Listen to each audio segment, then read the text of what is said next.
Hello അസ്സാം വലൈക്കും. അപ്പോൾ ഒരു ഓട്ട എയ്റ്റിനിടെ കണ്ടാലോ. ഉച്ച മുതലുള്ള ഒരു ഓട്ട എയ്റ്റിനിടെയാണ്.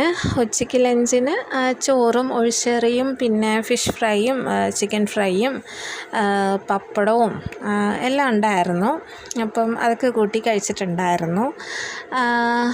പിന്നെ അല്ലെങ്കിലും എല്ലാം കറികൾ കൂടുതലുള്ളപ്പോൾ അതിങ്ങനെ കുഴച്ച് കഴിക്കുക എന്ന് പറയുന്നത് ഭയങ്കര ഒരു പ്രൈസ്ലെസ് ആണല്ലോ സത്യം പറഞ്ഞാൽ.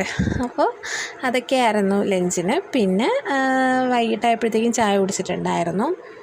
ചായയുടെ കൂടെ അങ്ങനെ സ്നാക്ക് ഐറ്റം ഒന്നും ഇല്ലായിരുന്നു. പിന്നെ ചിപ്സ് ഉണ്ടായിരുന്നു. ചിപ്സും ചായയും കൂടെ കുടിച്ചിട്ടുണ്ടായിരുന്നു. പിന്നെ ഞാനൊരു പുഡിങ് ഉണ്ടാക്കിയിട്ടുണ്ടായിരുന്നു. അതിൻ്റെ റെസിപ്പി ഞാൻ ഇട്ടിട്ടുണ്ട്. നല്ല ഈസി ആയിട്ടുള്ള നല്ല ടേസ്റ്റി ആയിട്ടുള്ളൊരു പുഡിങ്ങാണ്. ഇത്രയും ടേസ്റ്റിയും ഇത്രയും ഈസി ആണെന്നൊന്നും ഞാൻ വിചാരിച്ചിട്ടില്ലായിരുന്നു. ഞാൻ ഫസ്റ്റ് ടൈമാണ് ഈ ഒരു പുഡിങ് ഉണ്ടാക്കുന്നത്. ഫസ്റ്റ് ടൈം തന്നെ ഇങ്ങനെ കറക്റ്റിന് കിട്ടുമ്പോഴത്തേക്കും നമുക്ക് ഭയങ്കര സന്തോഷമാണല്ലോ. പ്രത്യേകിച്ച് ഈ നമ്മൾ കുക്ക് ചെയ്തിട്ട് നമുക്കത് കറക്റ്റ് കിട്ടിയില്ലെങ്കിൽ ഭയങ്കര ഒരു വിഷമമാണല്ലോ. അപ്പം നല്ലൊരു ടേസ്റ്റുള്ള പുഡിങ് കിട്ടിയിട്ടുണ്ടായിരുന്നു. അപ്പോൾ അത് കഴിച്ചിട്ടുണ്ടായിരുന്നു. പിന്നെ രാത്രി ദോശയും സാമ്പാറും ഒക്കെ ഉണ്ടായിരുന്നു. മീൻകറിയും ഒക്കെ ഉണ്ടായിരുന്നു. അപ്പോൾ അതൊക്കെ കഴിച്ചിട്ടുണ്ടായിരുന്നു. ഇത്രയാണ്. Thank you.